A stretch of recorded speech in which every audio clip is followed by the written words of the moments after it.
നമസ്കാരം.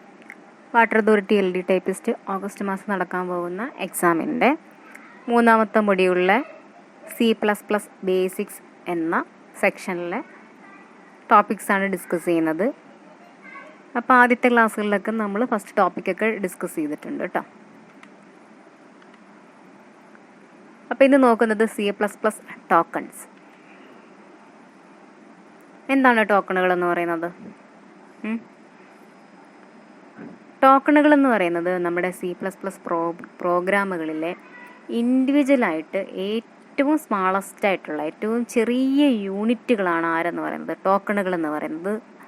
ചോദിക്കും എന്ന് വെച്ചാൽ സ്മാളസ്റ്റ് യൂണിറ്റ്സ് ഓഫ് CPP എന്നോ പ്രോഗ്രാമെന്നോ എന്തുവേണമെങ്കിലും ചോദിക്കാം. അപ്പോൾ എപ്പോൾ സ്മാളസ്റ്റ് യൂണിറ്റ് എന്ന് കേട്ടാലും എന്താണ് മനസ്സിൽ വരുന്നത്? ടോക്കണുകളാണ്. ഓക്കെ, നോക്കിക്കേ. Tokens are the smallest individual unit of CPP program. CPP പ്രോഗ്രാമിൻ്റെ ഏറ്റവും ചെറിയ യൂണിറ്റുകൾ എന്ന് പറയുന്നത് ആരാണ്? നമ്മുടെ ടോക്കണുകളാണ്.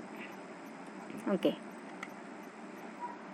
അപ്പോൾ ഈ ടോക്കണുകൾ തന്നെ മെയിനായിട്ട് 3 തരത്തിലുണ്ട്. ടോക്കണാണെന്ന് എന്താണെന്ന് ക്ലിയർ ആയല്ലോ? ടോക്കണെന്ന് ഈ ടൈപ്പ് പറയുമ്പോൾ കുറച്ചും കൂടി ക്ലിയർ ആവും. അപ്പോൾ നമ്മുടെ C++ പ്രോഗ്രാമിൻ്റെ ഏറ്റവും ചെറിയ ഇൻഡിവിജ്വൽ യൂണിറ്റുകൾ എന്ന് പറയുന്നത് ടോക്കണുകളാണ് കേട്ടോ. അപ്പോൾ ഇവർ 3 തരത്തിലുണ്ട്. നോക്കിക്കേ. ഐഡൻറ്റിഫയർ കേട്ടിട്ടുണ്ടോ? ഐഡൻറ്റിഫയർ എന്നുള്ളത്. അടുത്തെന്താ? കീവേഡുകൾ കേട്ടിട്ടുണ്ടോ? ഡാറ്റ ടൈപ്പുകൾ. ഇത് കേട്ടിട്ടുണ്ടോ? ഡാറ്റ ടൈപ്പുകളെന്ന് കേട്ടിട്ടുണ്ടായിരിക്കും. ഡാറ്റ ടൈപ്പ് ഇൻഡ് ഫ്ലോട്ട് ക്യാർ എന്നൊക്കെ കേട്ടിട്ടില്ലേ? അപ്പോൾ ഇങ്ങനെയുള്ള ആൾക്കാരെ പറയുന്ന പേരാണ് ടോക്കണുകൾ. ഇവരൊക്കെ ടോക്കണുകളാണ് കേട്ടോ. ഐഡൻറ്റിഫയർ, കീവേഡുകൾ, ഡാറ്റ ടൈപ്പുകൾ. അപ്പോൾ ഇവരെയൊക്കെ എന്താ പറയുന്നത്? ടോക്കണുകൾ. അപ്പോൾ ഇങ്ങനെ ഏറ്റവും സ്മാളസ്റ്റ് യൂണിറ്റുകളാണ് ഈ ടോക്കണുകൾ എന്ന് പറയുന്നത്. അതാരാണ്? അവർ ആരൊക്കെയുണ്ട്? ഐഡൻറ്റിഫയർ ഉണ്ട്, കീവേഡുകളുണ്ട്, ഡാറ്റ ടൈപ്പുകളുണ്ട്. അപ്പോൾ നമുക്ക് നോക്കിക്കേ ഐഡൻറ്റിഫയർ എന്താണെന്ന്. എന്താണ് identifier? An identifier is a sequence of one or more letters. എന്താണ്? ഒന്നോ അതിലധികമോ ലെറ്റേഴ്സോ digits or underscore character that are used to be represent variable, constant and functions in a program. നമ്മൾ പ്രോഗ്രാമിനകത്ത് വേരിയബിളൊക്കെ പറയത്തില്ലേ? ABCD എന്നൊക്കെ പറഞ്ഞ് വേരിയബിളുകളൊക്കെ കൊടുക്കത്തില്ലേ? അതുപോലെ കോൺസ്റ്റൻറ്റുകളെ കൊടുക്കും, ഫങ്ഷനുകളെ കൊടുക്കും. അപ്പോൾ ഇവരെയൊക്കെ നമ്മൾ ഐഡൻറ്റിഫൈ ചെയ്യാൻ ഉപയോഗിക്കുന്ന ഒരു ലെറ്ററോ അല്ലെങ്കിൽ ഒന്നിൽ കൂടുതൽ ലെറ്ററുകളോ ഡിജിറ്റുകളോ അല്ലെങ്കിൽ അണ്ടർസ്കോർ ചേർന്ന് വരുന്ന ആൾക്കാരോ ഒക്കെ ആയിരിക്കും ആരെന്ന് പറയുന്നത് ഐഡൻറ്റിഫയർ എന്ന് പറയുന്നത്. അതിനെ നമ്മൾ വേരിയബിളുകൾ, കോൺസ്റ്റൻറ്റുകൾ, ഫങ്ഷനുകൾ ഇവരെയൊക്കെ നമ്മൾ ഐഡൻറ്റിഫൈ ചെയ്യാനും കൊണ്ട് കോമൺ ആയിട്ട് നമ്മളൊരു പേര് കൊടുക്കത്തില്ലേ? ഇല്ലേ? നമ്മളൊരു പേര് കൊടുക്കും. വേരിയബിളിലും കോൺസ്റ്റൻറ്റും ഫംഗ്ഷനൊക്കെ ഐഡൻറ്റിഫൈ ചെയ്യാൻ നമ്മൾ ഓരോരോ പേര് കൊടുക്കും. അപ്പോൾ ഈ പേര് കൊടുക്കുമ്പം ഇതെന്താവാം? ഒന്നെങ്കിൽ ലെറ്ററുകളാവാം, അല്ലെങ്കിൽ ഡിജിറ്റുകളാവാം, അല്ലെങ്കിൽ അണ്ടർസ്കോർ ചേർന്നിട്ടുള്ള ക്യാരക്ടേഴ്സൊക്കെ ആവാം. അപ്പം ഇങ്ങനെ ചെയ്യുന്ന ആൾക്കാരാണ് ഐഡൻറ്റിഫയർ എന്ന് പറയുന്നത്. നോക്കിക്കേ. Example count. അപ്പം അതെന്താണ്? അതൊരു ഐഡൻറ്റിഫയറാണ്. ഞാൻ കൊടുക്കുവാണ് കൗണ്ടെന്ന്. അപ്പോൾ നോക്കിക്കേ, അതിനകത്ത് എന്തുണ്ട്? ക്യാരക്ടേഴ്സ് അല്ലേ ഉള്ളത്. ക്യാരക്ടേഴ്സ് നമുക്ക് കൊടുക്കാൻ പറ്റുമല്ലോ. ഐഡൻറ്റിഫയർ ആയിട്ട് ക്യാരക്ടേഴ്സ് കൊടുക്കാൻ പറ്റുമല്ലോ. അവർ പറഞ്ഞിട്ടുണ്ടല്ലോ അല്ലേ? എന്താണ്? ക്യാരക്ടേഴ്സ് കൊടുക്കാൻ പറ്റും, ലെറ്ററുകളൊക്കെ കൊടുക്കാൻ പറ്റുമല്ലോ, കുഴപ്പമില്ലല്ലോ. പിന്നെന്താ പറഞ്ഞിരിക്കുന്നത്? Underscore first rank. ഇത് കുറേ പേരാട്ടോ. ഇതിട്ട് പേടിക്കൊന്നും വേണ്ട. കൗണ്ട്, റാങ്ക്, മെയിൻ, ഇതൊക്കെ പേടിക്കൊന്നും വേണ്ട. നോക്കാം, ഞാനിവിടെ കൊടുത്തിരിക്കുന്നത്. അപ്പോൾ ഇത് സ്റ്റാർട്ട് ചെയ്തിരിക്കുന്ന അണ്ടർസ്കോർ ഉണ്ട് കണ്ടോ? അണ്ടർസ്കോർ ക്യാരക്ടറുകൾ പറ്റുമല്ലോ, നമുക്ക് കൊടുക്കാൻ പറ്റും. പ്രോഗ്രാമിൽ കുഴപ്പമൊന്നും കാണത്തില്ല. മെയിൻ നിങ്ങൾ കേട്ടിട്ടുള്ളതായിരിക്കും. 4 ഇതും കേട്ടിട്ടുള്ളതായിരിക്കും. ഓക്കെ, അപ്പോൾ ഇങ്ങനെയൊക്കെ ചേർന്ന് വരുന്ന സാധനങ്ങളാണ് ഇതൊക്കെ. എന്താണ്? ഇതെല്ലാം എന്താണ്? ഓരോരോ ഐഡൻറ്റിഫയേഴ്സാണ്. ഓക്കെ, അപ്പോൾ ഇവർക്ക് കുറച്ച് റൂളുണ്ടേ. നമ്മുടെ ഐഡൻറ്റിഫയേഴ്സിന് നമ്മൾ കൊടുക്കാൻ നേരം കുറച്ച് റൂൾസ് ഉണ്ട്. ആ റൂൾസ് പ്രകാരം നമുക്ക് ഐഡൻറ്റിഫയേഴ്സിനെ കൊടുക്കാൻ പറ്റത്തുള്ളൂ. നോക്കൂ. First character must be letter or underscore. അപ്പോൾ അതെന്തായിരിക്കണം? ആദ്യത്തെ ക്യാരക്ടർ ഏത്? ഞാനൊരു ഐഡൻറ്റിഫയറിനെ കൊടുക്കാൻ നേരം അതിൻ്റെ ആദ്യത്തെ ക്യാരക്ടർ ഒന്നെങ്കിൽ എന്തായിരിക്കണം? ഒരു ലെറ്റർ ആയിരിക്കണം. C ഒരു ലെറ്റർ ആണല്ലോ, കുഴപ്പമില്ലല്ലോ. M ഒരു ലെറ്റർ ആണല്ലോ, കുഴപ്പമില്ലല്ലോ. F ഒരു ലെറ്റർ ആണല്ലോ, കുഴപ്പമില്ലല്ലോ. പിന്നെന്തായിരിക്കണം, അല്ലെങ്കിൽ അണ്ടർസ്കോർ ആയിരിക്കണം. അണ്ടർസ്കോർ കഴിഞ്ഞിട്ട് നമ്പർ കൊടുക്കാം, നമ്മൾ പറഞ്ഞിട്ടുണ്ട് ഡിജിറ്റ്സ് പറ്റുമെന്ന്. പക്ഷെ എന്താണ്, ഡിജിറ്റ്സിന് മുന്നേ എന്ത് വേണം, ഒരു അണ്ടർസ്കോർ വേണം. അപ്പോൾ ഇത് നമുക്ക് ലെറ്റേഴ്സും ഡിജിറ്റ്സും ഒക്കെ കൊടുക്കാൻ പറ്റും. പക്ഷേ എപ്പോഴും അത് സ്റ്റാർട്ട് ചെയ്യുന്നത് ഒരു ക്യാരക്ടറിലായിരിക്കണം, അല്ലെന്നുണ്ടെങ്കിൽ ഒരു അണ്ടർസ്കോറിലായിരിക്കണം. ഓക്കെ, ഇനി നോക്ക്, നിങ്ങളിത് നോക്ക്, ഈ അണ്ടർസ്കോർ വന്നില്ലേ, അത് കഴിഞ്ഞിട്ട് 1. അല്ലാതെ നമ്മൾ ഈ അണ്ടർസ്കോർ എടുത്തിട്ട് ആദ്യമേ 1 എന്ന് കൊടുത്തു കഴിഞ്ഞാൽ പറ്റത്തില്ല. കാരണം എന്താ, ഒരു ഐഡൻറ്റിഫയർ എപ്പോഴും സ്റ്റാർട്ട് ചെയ്യുന്നത് ഒരു ക്യാരക്ടറിലോ അല്ലെങ്കിൽ ഒരു അണ്ടർസ്കോറിലോ ആയിരിക്കണം എന്ന് പറഞ്ഞിട്ടുണ്ട്, റൂളാത്. അപ്പം നമുക്ക് കൊടുക്കാൻ പക്ഷേ ഫ്രണ്ടിൽ എന്തിട്ട് കൊടുക്കണം, ഒന്നെങ്കിൽ എന്തെങ്കിലും ഒരു ക്യാരക്ടർ കൊടുത്തിരിക്കണമായിരുന്നു, അല്ലെങ്കിൽ ഒരു അണ്ടർസ്കോർ ഇട്ട് കൊടുക്കുക. ഓക്കെ, റൂൾ നമ്പർ 1 പഠിച്ചല്ലോ. അടുത്തതാണ് white space and special characters are not allowed. എന്താ പറഞ്ഞിരിക്കുന്നത്, സ്പേസുകൾ. ഇപ്പം ഞാനിവിടെ സി കൗണ്ട് ഒന്നും കൊടുത്തില്ല, വേണ്ടത് ഇതിലൂടെ എന്തില്ല, ഇതിൻ്റെ ഫ്രണ്ടിൽ ഒരു സി ഇട്ടു, അല്ലെങ്കിൽ ഈ ഒരു സിക്ക് പറഞ്ഞ ഒരു സ്പേസ് മാത്രം ഇട്ട് കൊടുത്തിട്ട് OUNT എന്ന് കൊടുത്തു. അപ്പോൾ ഇതെന്തായത്തില്ല, അവർ അലോ ചെയ്യത്തില്ല, അങ്ങനെ പറ്റത്തില്ല. അതുപോലെ ചില സ്പെഷ്യൽ ക്യാരക്ടറുകളുണ്ട്, അവരെന്നും നമുക്ക് ഐഡൻറ്റിഫൈ ആയിട്ട് നമുക്ക് ഉപയോഗിക്കാൻ പറ്റത്തില്ല. അപ്പം നമുക്ക് സ്പേസുകളും സ്പെഷ്യൽ ക്യാരക്ടറുകളും ഒന്നും ഐഡൻറ്റിഫൈ ആയിട്ട് ഉപയോഗിക്കാൻ പാടില്ല. അതുപോലെ കീവേഡുകളെയും, കീവേഡുകൾ എന്ന് പറഞ്ഞാൽ എന്തുവാ, ഓൾറെഡി ഈ പ്രോഗ്രാമിനകത്ത് എന്തെങ്കിലുമൊക്കെ ജോലി ചെയ്യാൻ പറഞ്ഞു വെച്ചിരിക്കുന്ന ആൾക്കാരാണ് ഈ കീവേഡുകൾ. കഴിഞ്ഞ ക്ലാസ്സിൽ നമ്മൾ ടൈപ്പ് ഡെഫ് എന്നൊക്കെ പറഞ്ഞില്ലേ ഇവർ. ഇപ്പോൾ ഇവരെ ഒന്നും ഐഡൻറ്റിഫൈ ആയിട്ട് ഉപയോഗിക്കാൻ പാടില്ല. അങ്ങനെ ഉപയോഗിച്ചാൽ പ്രോഗ്രാമിന് കൺഫ്യൂഷൻ ആവത്തില്ലേ, ഇത് കീവേഡാണോ ഐഡൻറ്റിഫയർ ആണോ എന്നൊക്കെ. അപ്പം കീവേഡുകൾ, ഒത്തിരി കീവേഡുകളുണ്ട്. ഈ കീവേഡുകളെ ഒന്നും നമുക്ക് ഐഡൻറ്റിഫയർ ആയിട്ട് എടുക്കാനേ പറ്റത്തില്ല. കാരണം അവർ കീവേഡുകൾ, അവർക്ക് വേറെ ജോലി അവിടെ ഉണ്ട്. അപ്പോൾ അവരെ എടുത്ത് ഐഡൻറ്റിഫയർ ആക്കാൻ പറ്റത്തേ ഇല്ല. ഓക്കെ, ഇനി എന്താണ്, upper case and lower case letters R treated differently എന്ന് വെച്ചാൽ എന്തുവാ. ഇപ്പം ഞാനിപ്പോൾ ഒരു ഇൻറ്റ് എ എന്നോ അല്ലെങ്കിൽ എ എന്ന് കൊടുത്തു, എ ക്യാപിറ്റലും കൊടുത്തു, എ സ്മാളും കൊടുത്തു. അപ്പോൾ പ്രോഗ്രാമിൻ്റെ ഇപ്പം നമുക്കറിയാം, എ അല്ലേ, എ വലുതായാലും ചെറുതായാലും എ അല്ലേ എന്ന് വിചാരിക്കും. പക്ഷെ പ്രോഗ്രാമിൻ്റെ നോക്കുമ്പം വലിയ എ അത് വേറെ ആൾ തന്നെ, ചെറിയ എ അത് വേറെ ആൾ തന്നെ, രണ്ട് ആൾക്കാരാണ് അവർക്ക്. അപ്പോൾ ഇവർ കേസ് സെൻസിറ്റീവാണ് നമ്മുടെ C++ പ്രോഗ്രാം എന്ന് പറയുന്നത്. ഫോർ എക്സാമ്പിൾ, നിങ്ങൾ പ്രോഗ്രാമൊക്കെ എഴുതാൻ നേരം നമ്മൾ ഇൻറ്റ് A BC ഒക്കെ കൊടുക്കാൻ നേരം ഒരു നിങ്ങൾ എക്ക് ഒരു വാല്യൂ കൊടുക്കുമ്പോൾ ക്യാപിറ്റൽ എയിലൊരു വാല്യൂ ഇട്ട് കൊടുത്തിട്ട് താഴെ നിങ്ങളത് സം ചെയ്യാൻ നേരം ചെറിയ എ ഇട്ട് കൊടുക്കണം. അപ്പോൾ അത് അവർക്ക് പ്രോഗ്രാം എറർ കാണിക്കും. കാരണം അവരെ സംബന്ധിച്ചിടത്തോളം ചെറിയ എനെ നിങ്ങളവിടെ ഡിക്ലെയർ ചെയ്തിട്ടില്ല, അവരവിടെ എറർ കാണിക്കും ഉറപ്പായിട്ടും. അവർക്കറിയാവുന്ന എ വലിയ ആൾ, ശരി, അത് വേറെ നിങ്ങൾ കൊടുത്ത്, ചെറിയ എ അത് വേറെ ആൾ. പക്ഷെ ചെറിയ ആളെ നിങ്ങൾ സം ചെയ്യാൻ പറയുന്നത്, പക്ഷെ മേളിൽ പറഞ്ഞിട്ടില്ലല്ലോ, അയാളെ തന്നിട്ടില്ലല്ലോ എന്ന് പറയും. നമ്മളൊരു എ ഉണ്ടല്ലോ എന്ന് ചോദിക്കും, വലിയ എ, അന്ന് 2 എ അല്ലേ. പക്ഷെ അങ്ങനല്ല, പ്രോഗ്രാമിനെ സംബന്ധിച്ചിടത്തോളം അത് രണ്ട് ആൾക്കാരാണ്. അപ്പോൾ അതുകൊണ്ടാണ് upper and lower case letters R treated differently കേട്ടോ. അതായത് കേസ് സെൻസിറ്റീവാണ്. വലിയ എ വേറെ ആയിട്ടും അല്ലെങ്കിൽ ക്യാപിറ്റൽ ലെറ്റേഴ്സ് വേറെയും സ്മാൾ ലെറ്റേഴ്സ് വേറെ ആയിട്ടാണെന്ന് തന്നെയാണ് അവർ കൺസിഡർ ചെയ്യുന്നത്. അപ്പോൾ റൂൾസ് എന്താണെന്ന് മനസ്സിലായല്ലോ. എന്തായിരിക്കും, നമ്മൾ എന്ത് ചെയ്യണം, ഒന്നാമത്തെ റൂൾ എന്താ, ക്യാരക്ടറിലോ അണ്ടർസ്കോറിലോ തുടങ്ങണം. രണ്ടാമത്തെ എന്താണ്, സ്പെഷ്യൽ ക്യാരക്ടേഴ്സും അതുപോലെ സ്പേസുകളും പറ്റത്തില്ല, കീവേഡുകളെയും ഉപയോഗിക്കാൻ പറ്റത്തില്ല. അതുപോലെ ക്യാപിറ്റൽ ലെറ്റർ സ്മാൾ ലെറ്റർ ഒക്കെ നമ്മൾ ഉപയോഗിക്കുന്നത് അത് രണ്ട് ആൾക്കാരായിട്ട് തന്നെയാണ് അവരെടുക്കുന്നത്. ഓക്കെ, അപ്പം നമ്മൾ ക്യാപിറ്റൽ കൊടുത്തെങ്കിൽ ക്യാപിറ്റൽ തന്നെ അടുത്ത സ്ഥലത്ത് നമ്മൾ കൊടുത്തിരിക്കണം. അപ്പോൾ നമ്മൾ സ്മാളിൽ കൊണ്ട് കൊടുത്തിട്ട് അയ്യോ ഇത് വരുന്നില്ലല്ലോ എന്ന് പറഞ്ഞിട്ട് കാര്യമില്ല. അവരെ സംബന്ധിച്ചിടത്തോളം അവർ രണ്ട് ആൾക്കാരാണ്. ഇനി നെക്സ്റ്റ് നോക്കി, കീവേഡ്സ്. ഇത് രണ്ടാമത്തെ ടോക്കണാണ് കീവേഡ്സ് എന്ന് പറയുന്നത്. നോക്കിക്കേ, keywords are predefined words. ഞാൻ നേരത്തെ പറഞ്ഞിട്ടുണ്ടായിരുന്നല്ലോ നമ്മുടെ ഇതിനകത്ത് ഐഡൻറ്റിഫയറിനകത്ത് കീവേഡുകൾ വരാൻ പാടില്ല എന്ന് പറഞ്ഞില്ലേ. ആ കീവേഡ് എന്താ നമുക്ക് നോക്കാം.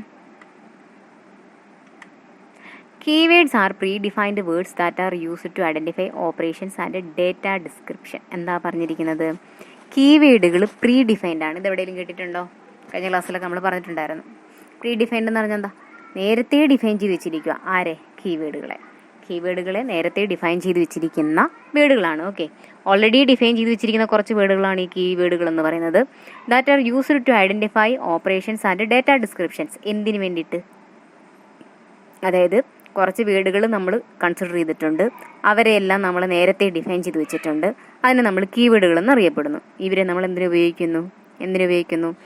ഏതെങ്കിലുമൊക്കെ കുറച്ച് ഓപ്പറേഷൻസും അവരുടെ ഡേറ്റ ഡിസ്ക്രിപ്ഷൻസും ഐഡൻറ്റിഫൈ ചെയ്യാൻ വേണ്ടിയിട്ടാണ് നമ്മൾ എന്ത് ഉപയോഗിക്കുന്നത്, കീവേഡ്സ് ഉപയോഗിക്കുന്നത്. അവിടെ ഞാൻ കഴിഞ്ഞ ക്ലാസ്സിൽ ടൈപ്പ് ഡെഫ് എന്ന് പറഞ്ഞില്ലയോ, ഇല്ലേ? അപ്പോൾ ഈ കീവേഡ് എന്ന് പറയുന്നത് ആർക്ക് നമ്മുടെ പ്രോഗ്രാമിനും അറിയാം, നമുക്കും അറിയാം ഇതെന്തുവാ ചെയ്യുന്നതെന്ന്.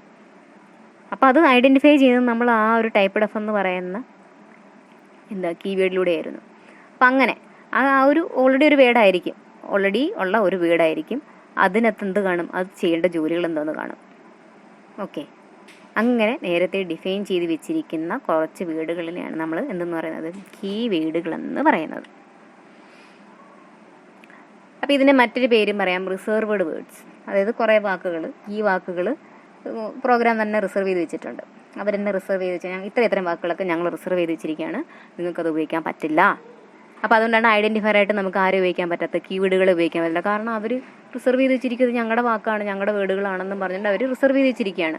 അങ്ങനെ റിസർവ് ചെയ്ത് വെച്ചിരിക്കുന്ന വേർഡുകളാണ് കീവേഡുകൾ എന്ന് പറയുന്നത്, അല്ലെങ്കിൽ റിസർവ്ഡ് വേർഡുകൾ എന്ന് പറയുന്നത്. അവരെ എടുത്ത് നമുക്ക് ഐഡൻറ്റിഫയർ ആയിട്ടൊന്നും ഉപയോഗിക്കാൻ പറ്റത്തില്ല കേട്ടോ. As they are reserved by the language for special purpose. എന്തിനു വേണ്ടിയിട്ട് അവർ റിസർവ് ചെയ്ത് വെച്ചിരിക്കുന്നത്? വിചാരിക്കുക, നമ്മുടെ C++ കുറേ വാക്കുകളെ, കുറേ വേർഡ്സിനെ എന്ത് ചെയ്ത് വെച്ചിട്ടുണ്ട്, റിസർവ് ചെയ്ത് വെച്ചു, എടുത്തു വെച്ചു. എന്തിനാ? അവർ പറയുന്ന ജോലികൾ ചെയ്യാൻ വേണ്ടിയിട്ട്, കുറേ സ്പെഷ്യൽ ആയിട്ടുള്ള ജോലികൾ ചെയ്യാൻ വേണ്ടിയിട്ട് അവരെ എടുത്തു വെച്ചിരിക്കുക. അപ്പം അങ്ങനെയുള്ള ആൾക്കാരെ നമ്മൾ കീവേഡുകൾ എന്ന് പറയും, അല്ലെങ്കിൽ റിസർവ്ഡ് വേർഡ്സ് എന്ന് പറയും. ഇതിനെ നമ്മൾ ഒരിക്കലും ഐഡൻറ്റിഫയർ ആയിട്ടൊന്നും ഉപയോഗിക്കാൻ പറ്റത്തില്ല. ഓക്കെ, കാരണം അവിടെ ഓൾറെഡി ഒരു ജോലി പറഞ്ഞു വെച്ചിട്ടുണ്ട് കേട്ടോ. And cannot be redefined for any other purpose. അതുപോലെ നമ്മൾ ഇവരെ വേറെ പർപ്പസിനൊന്നും ഡിഫൈൻ ചെയ്യാനും പറ്റത്തില്ല. കാരണം കീവേഡ്സിന് ചെയ്യാൻ അവരുടേതായ ജോലികൾ ഇഷ്ടംപോലെ അവിടെ ഉണ്ട്. അപ്പം നമ്മൾ എന്ത് ചെയ്യാൻ പറ്റത്തില്ല, വീണ്ടും കൊണ്ടുവന്ന് അവരെ വേറെ ഏതെങ്കിലും പർപ്പസിലോട്ട് വേറെ ഏതെങ്കിലും കാര്യങ്ങളൊക്കെ ചെയ്യാനും കൊണ്ട് പറഞ്ഞു വിടാനൊന്നും പറ്റത്തില്ല. ക്ലിയർ ആയല്ലോ? എക്സാമ്പിൾ നോക്ക്, കീവേഡുകളിനകത്ത് വരുന്നതാ ഡു, ഫോർ, വൈൽ, ഇൻഡ്, ഫ്ലോട്ട്, ബ്രേക്ക്. ഏറ്റവും എക്സാമ്പിൾ എളുപ്പം ഇൻഡ് എടുത്തേ, ഇൻഡ് ABC എന്ന് എടുക്കത്തില്ലേ? ഇൻഡ് എന്ന് പറഞ്ഞാൽ എന്തുവാ? ഇൻഡിജർ വാല്യൂസിനെ റെപ്രസെൻറ്റ് ചെയ്യുന്നതാണ് ഇൻഡ് എന്ന് പറയുന്നത്. അപ്പോൾ ഇൻഡ് എന്ന് പറയുന്ന ഇവരെന്ത് ചെയ്തു, C++ അതിനെ ഷോർട്ടാക്കി ഇൻഡ് എന്ന് അങ്ങ് എടുത്തു. എന്നിട്ട് ആ വാക്കിനെ അവർ എടുത്ത് വെച്ചിരിക്കും, അത് വേറെ ആർക്കും കൊടുക്കത്തില്ല. കാരണം എൻ്റെ C++ പ്രോഗ്രാമിനകത്ത് ഇൻഡ് എന്ന് പറയുന്നത് ഇൻഡിജർ വാല്യൂസിനെ റെപ്രസെൻറ്റ് ചെയ്യാനുള്ളതാണ്. അയാൾക്കൊരു ജോലിയുണ്ട്, ഇൻഡ് എന്ന് പറയുന്ന ആളുടെ ജോലിയാണ് ഇൻഡിജർ വാല്യൂസിനെ റെപ്രസെൻറ്റ് ചെയ്യാൻ ഉപയോഗിക്കുന്നത്. എന്തിന്? അപ്പോൾ ഇൻഡ് എന്ന് എടുത്താൽ എനിക്ക് മനസ്സിലാവണം അത് ഇൻഡിജർ വാല്യൂസ് വരാനാണെന്ന് C++ പ്രോഗ്രാം പറയുക. മനസ്സിലായി? അപ്പോൾ അത് വേറൊരു കാര്യങ്ങൾക്കൊന്നും എടുക്കാൻ പറ്റത്തില്ല, വേറെ ഒരു സംഭവത്തിലോട്ട് നമുക്ക് കൊണ്ടുപോകാൻ പറ്റത്തില്ല. അവർ തന്നെ റിസർവ് ചെയ്ത് വെച്ചു ആ വേർഡിനെ. അതുപോലെ ഫ്ലോട്ട്, ബ്രേക്ക്, വൈൽ, ഫോർ, ഈ സാധനങ്ങളെല്ലാം അവരെന്ത് ചെയ്തു, അവർക്ക് ഓരോ ജോലിയില്ലേ, ഈ ജോലി ചെയ്യുന്ന ഇവരെല്ലാവരും ഈ വാക്കിനെല്ലാം അവരങ്ങ് റിസർവ് ചെയ്ത് വെച്ചിരിക്കുക. അങ്ങനെ റിസർവ് ചെയ്ത് വെച്ചിരിക്കുന്ന വേർഡുകളാണ് എന്ന് പറയുന്നത് കീവേഡുകൾ എന്ന് പറയുന്നത്. അതിന് നമുക്ക് വേറൊരു കാര്യങ്ങൾക്ക് അതേ വേർഡിനെ കൊണ്ടുവന്ന് വേറൊരു കാര്യം ചെയ്യാൻ കൊണ്ട് നമുക്ക് പറ്റത്തില്ല. കാരണം അവർക്ക് ഓൾറെഡി പറഞ്ഞു വെച്ചിട്ടുള്ള കാര്യങ്ങളുണ്ട്, ആ കാര്യങ്ങളെ അവർ ചെയ്യത്തുള്ളൂ. ഓക്കെ, അതിനെ നമ്മൾ എടുത്തുകൊണ്ട് അങ്ങോട്ട് പോയാലും ശരി, അവിടെ അവരുടെ ജോലിയാണ് ചെയ്യുന്നത്. അപ്പോൾ നമ്മുടെ പ്രോഗ്രാമിന് എറർ വരും. അതുകൊണ്ട് വേറൊരു പർപ്പസിൽ നമുക്ക് ഇതിന് ഉപയോഗിക്കാൻ പറ്റത്തില്ല. ക്ലിയർ ആയല്ലോ? നെക്സ്റ്റ് ആണ് സിംബോളിക് കോൺസ്റ്റന്റ് എന്ന് പറയുന്നത്.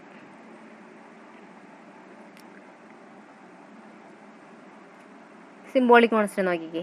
In programming constant is a value that may not be changed during the program's execution. അപ്പോൾ കോൺസ്റ്റന്റ് എന്ന് പറഞ്ഞാൽ എന്താണ്?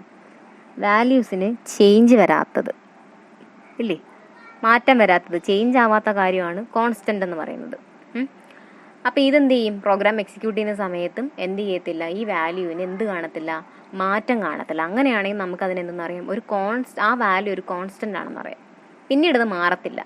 ഓക്കെ, മാറ്റം വരാത്ത വാല്യൂ ആണ് എന്തെന്ന് പറയുന്നത് കോൺസ്റ്റന്റ് വാല്യൂ എന്ന് പറയുന്നത്. Memory locations where static data are placed for being processed are called constant. Okay, അപ്പോൾ മാറ്റം വരാതെ ഡേറ്റയെ എന്ത് ചെയ്യുന്നു, ആ മെമ്മറി ലൊക്കേഷനിലോട്ട് കൊണ്ടുവയ്ക്കും. അപ്പോൾ അത് മാറത്തില്ല, ആ വാല്യൂസിന് ചേഞ്ചസ് വരത്തില്ല, ആ വാല്യൂ തന്നെ ആയിരിക്കും, മാറ്റം വരാത്ത വാല്യൂ ആണെന്ന് പറയുന്നത് കോൺസ്റ്റന്റ് എന്ന് പറയുന്നത്. ഇനി സ്റ്റാറ്റിക് ഇവിടെ പറഞ്ഞല്ലോ സ്റ്റാറ്റിക് ഡേറ്റ എന്ന് പറയുന്നത്. സ്റ്റാറ്റിക് ഡേറ്റ എന്ന് പറഞ്ഞാൽ എന്താ, ചേഞ്ചസ് വരാത്ത, മാറ്റം വരാത്ത വാല്യൂ കേട്ടോ, അതാണ് അത് അർത്ഥം.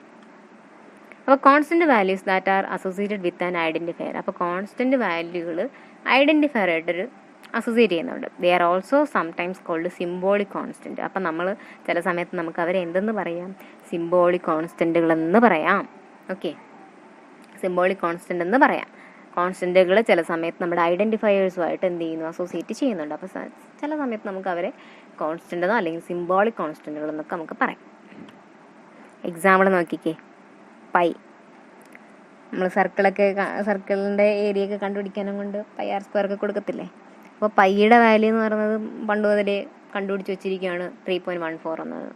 ആ വാല്യൂവിന് മാറ്റമുണ്ടോ? അപ്പോൾ അതൊരു കോൺസ്റ്റന്റ് വാല്യൂ അല്ലേ. പൈയുടെ വാല്യൂ എനിക്ക് ഇഷ്ടമുള്ളത് ഇട്ട് കൊടുക്കാൻ പറ്റുമോ? ഇവിടെ പി ഐ എന്ന് ഇട്ടേക്കുന്ന പൈയുടെ സിമ്പിൾ അറിയത്തില്ല, മാത്സിൻ്റെ പൈയുടെ സിമ്പിൾ. അപ്പോൾ അത് നമുക്ക് മാറ്റാൻ പറ്റുമോ? നേരത്തെ ഉള്ള ഒരു വാല്യൂ ആണ് 3.14 എന്ന് പറയുന്നത് പൈയുടെ വാല്യൂ ആണെന്ന് കണ്ടുപിടിച്ച് വെച്ചിരിക്കുക. അപ്പോൾ അത് മാറ്റം വരത്തില്ല ആ വാല്യൂ. ഇങ്ങനത്തെ ഉള്ള കാര്യങ്ങളാണ് എന്ന് പറയുന്നത് കോൺസ്റ്റൻ്റ് എന്ന് പറയുന്നത്. ക്ലിയർ ആയല്ലോ? ഇനി നെക്സ്റ്റ് ആണ് variable declaration and dynamic initialization.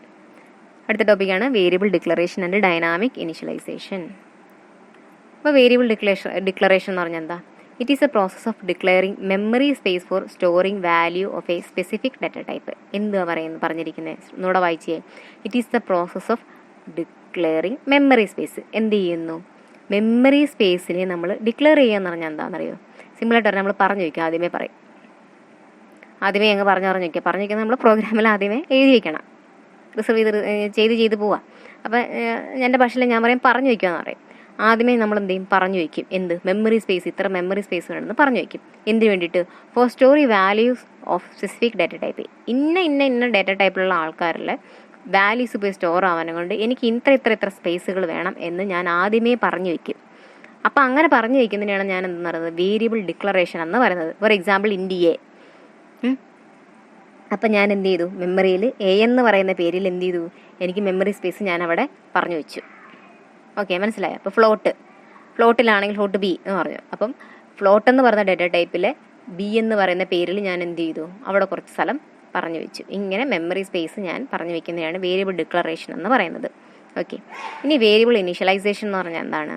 It is a process of assigning appropriate values. ഇനി അതിനകത്തോട്ട് ഞാൻ വാല്യൂവിനെ ഇട്ട് കൊടുക്കുമ്പോൾ ഇനി എ = 5 എന്ന് കൊടുത്താൽ അവിടെ എ എന്ന് പറയുന്ന വേരിയബിളിലോട്ട് എന്തായി? 5 എന്ന് പറയുന്ന വാല്യൂ വന്നില്ലേ? അപ്പോൾ അതെന്തായി? ഇനീഷ്യലൈസേഷൻ എന്ന് പറയും.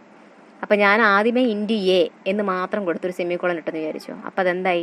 ഞാൻ ഇൻഡിജർ ടൈപ്പിലുള്ള ഒരു വേരിയബിളിനെ അവിടെ ഡിക്ലെയർ ചെയ്ത് വെച്ചു. എന്തിനു വേണ്ടിയിട്ടാണ്? ആ മെമ്മറി സ്ഥലത്ത് എനിക്ക് എന്താ വേണം? മെമ്മറിയിൽ എന്ത് വേണം? എനിക്ക് സ്പേസ് വേണം പോയിരിക്കാനും കൊണ്ട്. അതുകൊണ്ട് ഞാൻ സ്ഥലം പറഞ്ഞു വെച്ചു. രണ്ടാമത് ഞാൻ എ = 6 or 5 or 10 എന്താണെന്ന് വെച്ചാൽ കൊടുത്തു. അപ്പോൾ എന്തായി? ആ വാല്യൂ കൂടെ അവിടെ ആയി ഇല്ലേ? അതിനാണ് ഈ വേരിയബിൾ ഇനീഷ്യലൈസേഷൻ എന്ന് പറയുന്നത്. സിൻടാക്സ് നോക്കിക്കേ. വേരിയബിൾ ഡിക്ലറേഷൻ്റെ സിൻടാക്സ് ആണ്. ആദ്യം നമ്മൾ എന്ത് കൊടുക്കും? ഒരു ഡേറ്റ ടൈപ്പ് കൊടുക്കും. എന്നിട്ട് വേരിയബിളിൻ്റെ പേര് കൊടുക്കും. Variable name 1, variable name 2, extra ഇനി ഉണ്ടെങ്കിൽ വേരിയബിൾ നമ്പർ നെയിം 3, 4 അങ്ങനെ പറഞ്ഞു കൊടുക്കാം. ഒരാളെ ഉണ്ടെങ്കിൽ വേരിയബിൾ നെയിം 1, 2 അവിടെ കൊണ്ട് സെമിക്കോളൻ ഇട്ടത് മാറ്റാം. എക്സാമ്പിൾ നോക്ക്. ഇൻഡി ഏജ് മാർക്ക് സെമിക്കോളൻ, അല്ലെങ്കിൽ ഇൻഡി ഏജ്, അല്ലെങ്കിൽ ഇൻഡി ബി. അപ്പോൾ ഈ ഇൻഡി ഫ്ലോട്ട് എന്നൊക്കെ പറഞ്ഞത് എന്താ? ഡാറ്റ ടൈപ്പ് ആയില്ലേ? ABCD അല്ലെങ്കിൽ ഏജ് മാർക്ക് ഇതൊക്കെ എന്താ? പേരല്ലേ? ഒരു പേരല്ലേ? അപ്പോൾ അതെന്തായി? വേരിയബിൾ ഡിക്ലറേഷൻ ഞാൻ ചെയ്തു. ഇനി എന്ത്? ഇനീഷ്യലൈസേഷൻ ചെയ്യാൻ പോവാം. വാല്യൂവിനെ അസൈൻ ചെയ്യാൻ പോവാം. അതിൻ്റെ ഡാറ്റ ടൈപ്പ് എന്ന് പറഞ്ഞാൽ എന്താണ്? ഒന്നെങ്കിലും മേളിൽ പറഞ്ഞിട്ട് താഴെ കൊണ്ടുവന്ന് വാല്യൂ ഇനീഷ്യലൈസ് ചെയ്യാം, അല്ലെങ്കിൽ അതേ സ്റ്റേറ്റ്മെൻറ്റ് തന്നെ എനിക്ക് കൊടുക്കുകയും ചെയ്യാം കേട്ടോ. എന്ത് കൊടുക്കും? ഡാറ്റ ടൈപ്പ് കൊടുക്കും, വേരിയബിളിൻ്റെ പേര് കൊടുക്കും, പിന്നെന്താണ്? വാല്യൂവിനെയും കൂടെ അസൈൻ ചെയ്ത് കൊടുക്കും. അതാണ്ട് ഈ = അസൈൻമെൻറ്റ് ഓപ്പറേറ്റർ കേട്ടോ. ഇത് അസൈൻമെൻറ്റ് ഓപ്പറേറ്ററാണ് നമ്മുടെ. C++ൻ്റെ =to എന്ന് പറയുന്നത് == ആണ്. ഇതാണ് =. C++നകത്ത് നമ്മുടെ =to എന്ന് പറഞ്ഞാൽ അസൈൻ ചെയ്ത് വയ്ക്കും. ആ വാല്യൂവിനെ അങ്ങോട്ട് അസൈൻ ചെയ്ത് വയ്ക്കും. അപ്പം വേണമെങ്കിൽ ഇങ്ങനെയും കൊടുക്കാം, അല്ലെങ്കിൽ താഴെ എഴുതാൻ ഇങ്ങനെയും കൊടുക്കാം. അപ്പോൾ variable type variable name = initial value എന്ന് പറഞ്ഞാൽ എന്താ? അവിടെ വാല്യൂവിനെയും കൂടെ കൊടുത്തിട്ടുണ്ട്. എക്സാമ്പിൾ നോക്കിക്കേ. Int age = 18, mark = 17. അപ്പോൾ നോക്ക്, =to ഇട്ടിട്ട് ഞാൻ എന്ത് കൊടുത്തു? വേരിയബിളിനകത്ത് സ്റ്റോർ ആവുന്ന വാല്യൂവിനെ ഇട്ട് കൊടുത്തു. ഒന്നെങ്കിൽ അങ്ങനെയും കൊടുക്കുക, അല്ലെങ്കിൽ താഴെ ഇൻഡി ഏജ് ഇൻഡ് മാർക്ക് സെമിക്കോളൻ ഇട്ടിട്ട് താഴെ ഏജ് = 18, മാർക്ക് = 75 ഇങ്ങനെ വേണമെങ്കിലും കൊടുക്കാം കേട്ടോ. അങ്ങനെ ആ വാല്യൂവിനെ എടുത്തിട്ട് അതിനകത്തോട്ട് അസൈൻ ചെയ്തിരിക്കുന്നതാണ് ഇനിഷ്യലൈസ് ചെയ്യുക എന്ന് പറയുന്നത്. ആദ്യമേ അവർക്ക് വേണ്ടുന്ന സ്ഥലം അവരുടെ ഡേറ്റ ടൈപ്പ് വെച്ച് ഒരു പേരിൽ അവിടെ പറഞ്ഞു വയ്ക്കുന്നതിനാണ് എന്ന് പറയുന്നത് ഡിക്ലറേഷൻ എന്ന് പറയുന്നത്. ഇനി എന്താണ് ഡൈനാമിക് ഇനിഷ്യലൈസേഷൻ? എന്തായിരിക്കും ഡൈനാമിക് ഇനിഷ്യലൈസേഷൻ്റെ മറ്റൊരു പേരാണ് ഇംപ്ലിസിറ്റ് ഇനിഷ്യലൈസേഷൻ അല്ലെങ്കിൽ ഡൈനാമിക് ഇനിഷ്യലൈസേഷൻ. നോക്കൂ, it is the method of initializing a variable by an expression instead of constant. എന്ത് ചെയ്യും? കോൺസ്റ്റന്റിന് പകരം എന്ത് ചെയ്യുന്നു? വാല്യൂസിനെ അല്ലെങ്കിൽ വേരിയബിൾസിനെ നമ്മൾ ഒരു എക്സ്പ്രഷനകത്തോട്ട് എന്ത് ചെയ്തിരിക്കുന്നു? സ്റ്റോർ ചെയ്യുന്നു. Okay, this type of initialisation is done at run time. അതായത് ഇവരെന്താ ചെയ്യുന്നത് വെച്ചാൽ റൺ ചെയ്യുന്ന സമയത്ത് മാത്രമായിരിക്കും എന്ത് ചെയ്യുന്നത്, ആ വാല്യൂവിനെ എടുക്കുന്നത്. ഡൈനാമിക് എന്ന് കേട്ടാലേ അപ്പോഴേ മനസ്സിൽ വന്നോണം റൺ ടൈം. ഡൈനാമിക് എന്ന് പറഞ്ഞാൽ റൺ ടൈം.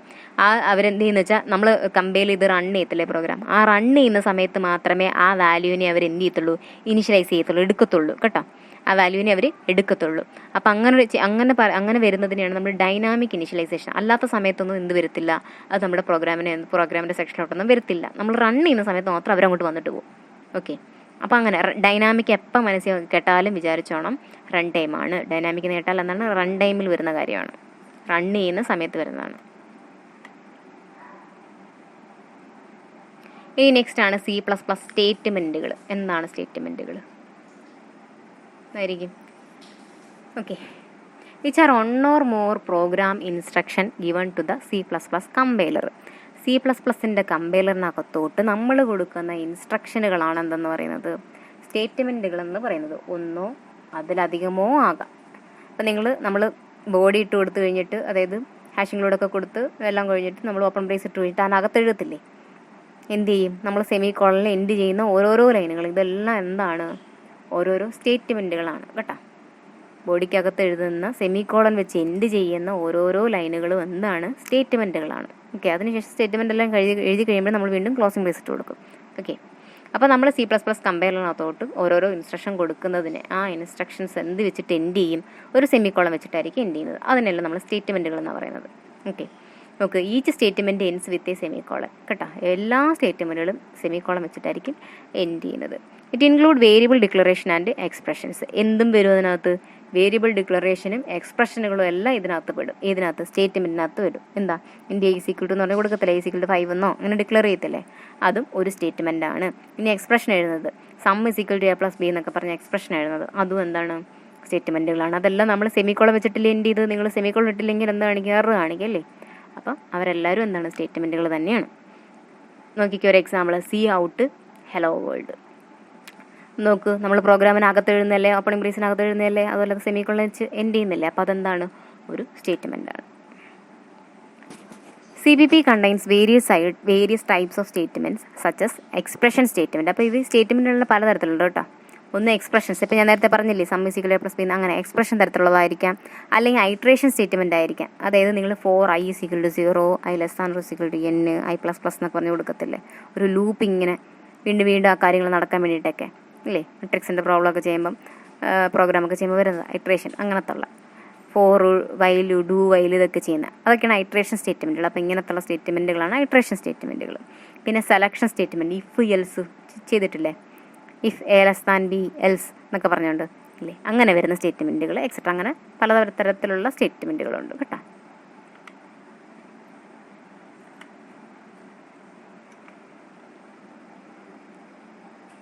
ഇത്രയും ഞാൻ ഈ ക്ലാസ്സിൽ ഇൻക്ലൂഡ് ചെയ്തിട്ടുള്ളൂ. Thank you.